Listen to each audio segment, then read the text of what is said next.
So, dear comrades, the revolutionary greetings from all part of the countries. So, warm welcome to IAM.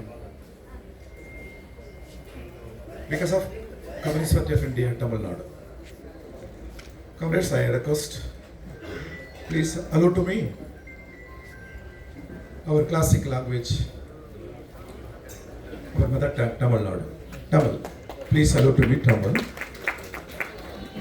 தோழர்களே, நண்பர்களே, தோழர் Fidel அவர்களின் நூற்றாண்டை நினைவில் ஏந்தி இந்த நிகழ்வு நடைபெறுகிறது. நாம் பிடல் பக்கம், அதே போன்று விடுதலைக்காக போராடுகிற பாலசினத்தின் பக்கம், இன்றைக்கு தங்கள் விடுதலைக்காக போராடுகிற வெனிசுலாவின் பக்கம். இந்த முழக்கத்தோடு நடைபெறுகிற இந்த மாநாடு ஆழ்ந்த அரசியல் பொருள் செறிந்தது. நண்பர்களே, தோழர்களே, பிடல் வெறும் சொல் அல்ல. ஐக்கிய நாடுகள் சபையில் அவரது முதல் கூட்டமே இன்றைக்கும் அவரது உரையை உலகம் கடந்து சென்று விட முடியாது.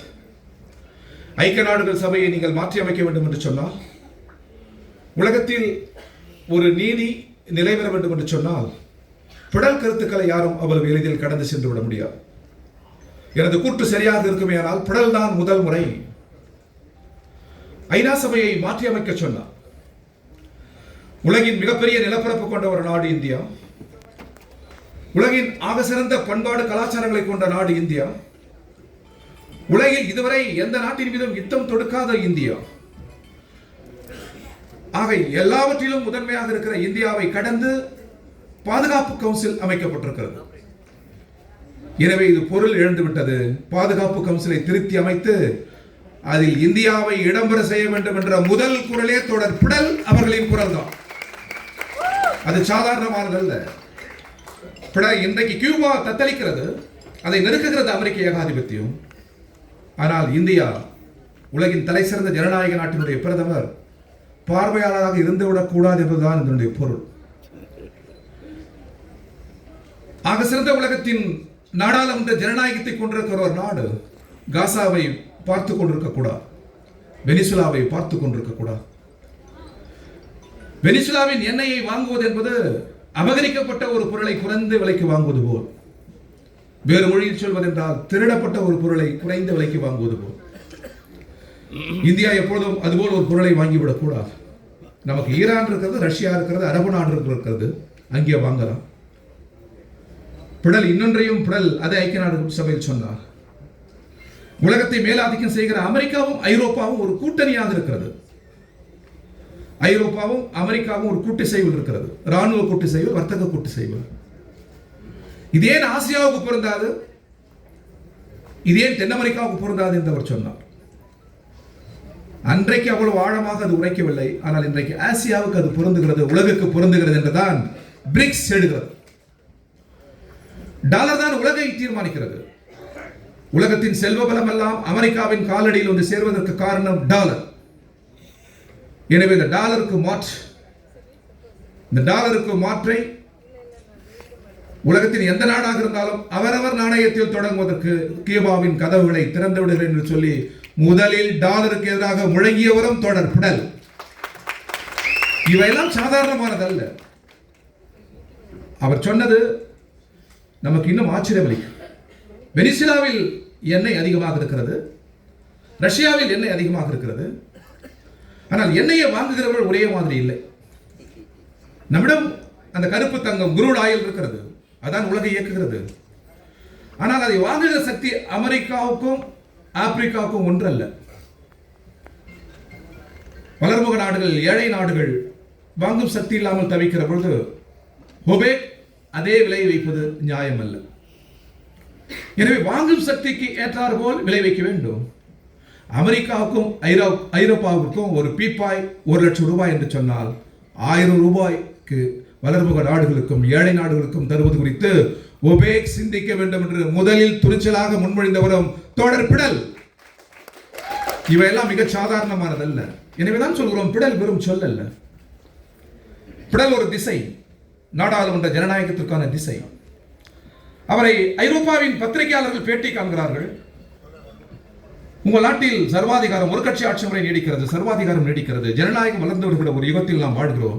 நீங்க ஏன் ஜனநாயகத்தின் கதவுகளை மூடுகிறீர்கள் பிடல் என்று கேட்டபொழுது ஒரு பிரான்ஸ் நாட்டினுடைய பெண் நிருபர் கேட்கிறார். அதற்கு பிடல் அளித்த பதில், ஆம், நான் ஜனநாயகத்தை கற்கத்தான் நாங்கள் விரும்புகிறோம். எப்பொழுதுமே அதற்கான சிந்தனை கதவுகள் திறந்திருக்கிறது. ஜனநாயகத்தை கற்போம் என்று நாங்கள் முடிவெடுத்து விட்டால் அந்த ஜனநாயகத்தை இந்தியாவிடமிருந்து கற்போமே தவிர அமெரிக்காவிடமிருந்து ஒருபோதும் கற்க முடியாது என்று சொன்னவர் பிடல்.